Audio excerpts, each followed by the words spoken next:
So you're gonna see elevated cortisol and elevated ACTH, which is like the majority of Cushing's. And that's most often caused by pituitary adenoma. Treatment for that is just like cervical resection. Cushing, or is it the transmural, I think, for pituitary adenoma? I don't know. Cushing syndrome, this is ACTH independent, so it'll be flipped, elevated cortisol, low ACTH. The most common cause of this is just like overuse of glucocorticoids. And then also adrenal carcinoma. There's some clinical findings, some good things to look for, like in question, talking about like easy bruising, striating, central obesity, moving face, like virilization, menstrual irregularities, diabetes. And I think with like all of the questions on the exam when they asked about Cushing specifically, they used one of these in like most words for us. So this is like, so we see that, we know it's Cushing's, and the gold standard is gonna be the urinary test, even though they said that we can do that, but that's the gold standard. Late night salivary cortisol is also another one. And then basically to find out, I think this is whether it's ACTH independent versus dependent, we do the dexamethasone suppression test. Yeah, I had to kind of like watch a YouTube video on this one to like really understand it. But if the cortisol comes back like after you do the dexamethasone, and that excludes syndrome, and that means it's more disease. Is that right? And then basically kind of whatever the results are from that, then it's like whether we do an adrenal CT or pituitary.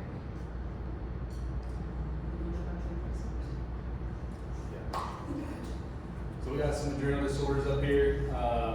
Primary Addison disease, as we have come to find out, that presents with low cortisol, and then we're going to have hyperpigmentation of their skin due to the ACTH deficiency.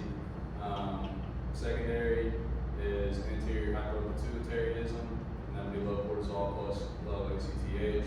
And tertiary is going to be hypothalamus dysfunction, so low cortisol, low ACTH, and low hypothalamic CRH.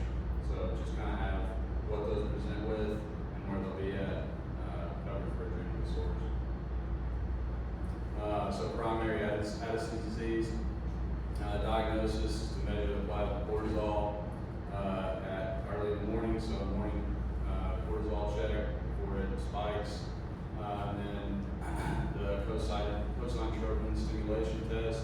So this should stimulate cortisol, which is adrenal insufficiency is less than 10 mcg. And then pituitary MRI. Treatment for this is going to be glucocorticoid replacement, so hydrocortisone, and then mineralocorticoid replacement, so fludrocortisone.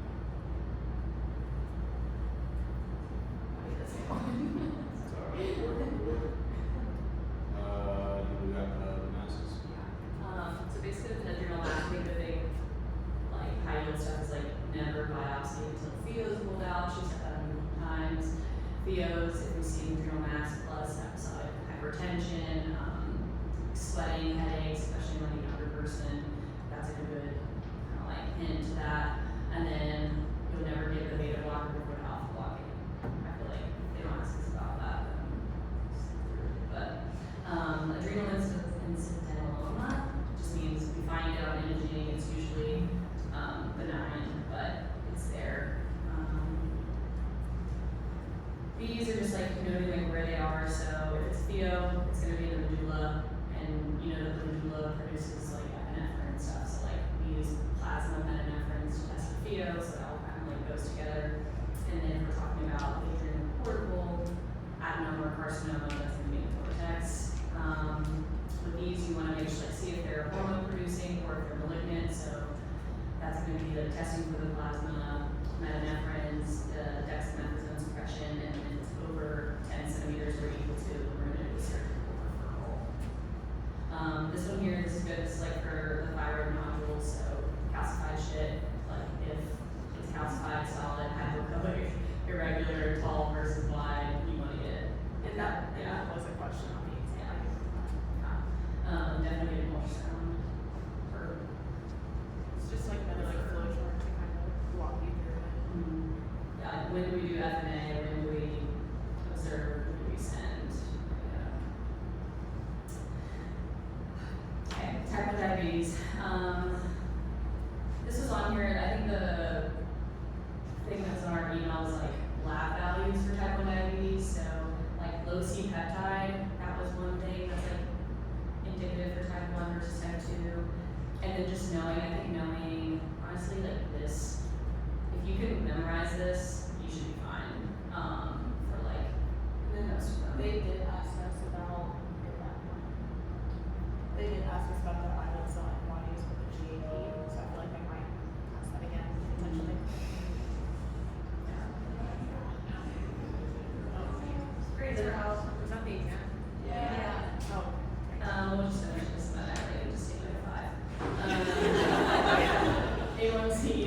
And then, mechanism of action, I do remember this one was on there, I think, or methadone was inhibits peroxidase.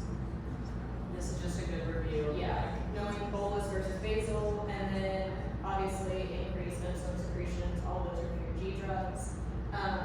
Obesity, knowing like phentermine and diethylpropion, and knowing the control medications, same with, the phentermine to pyramide combo, and to pyramide equals teratogenic. And then, yeah, or shot with the lipase inhibitor, and, yeah, the fecal incontinence, willy squatting, all of that. And then GLP-1 most effective weight loss, so tirzepatide is gonna be the big one that you wanna take away, because that was an exam question as well. Which one's gonna lower the A1C and is the best weight loss?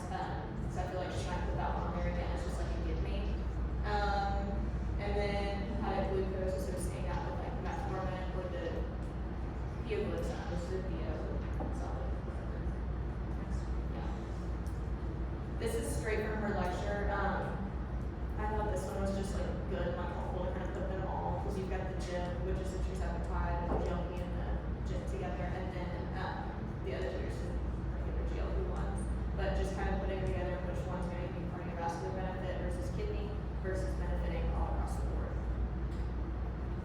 More farm. And then, yeah, this is all just like quick review stuff, so like, big, like, very like, question. The Klinefelter question, stupid, I hated it, I don't know why it was on there. But if it's on there again, for some reason, that's it.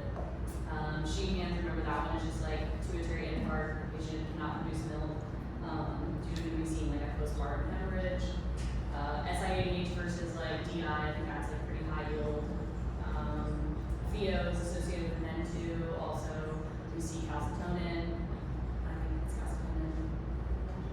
Medullary also associated with men, question mark, look that up. Hypocalcemia, caspagon, we see in hypoparathyroidism, most common after post-thyroid surgery. That's like also the Chvostek sign and the Trousseau sign, those are also on the exam. Hypercalcemia, this could be asked in a couple different ways, but I think she mentioned knowing like the drugs associated with it was kind of big, like especially like lithium. I think lithium is a big drug for this a lot, same with like amiodarone. yeah. Knowing that with like the, something. Next one. Yeah, sorry. Shortened QT interval versus hypocalcemia is gonna be a prolonged QT interval. This is just Less known.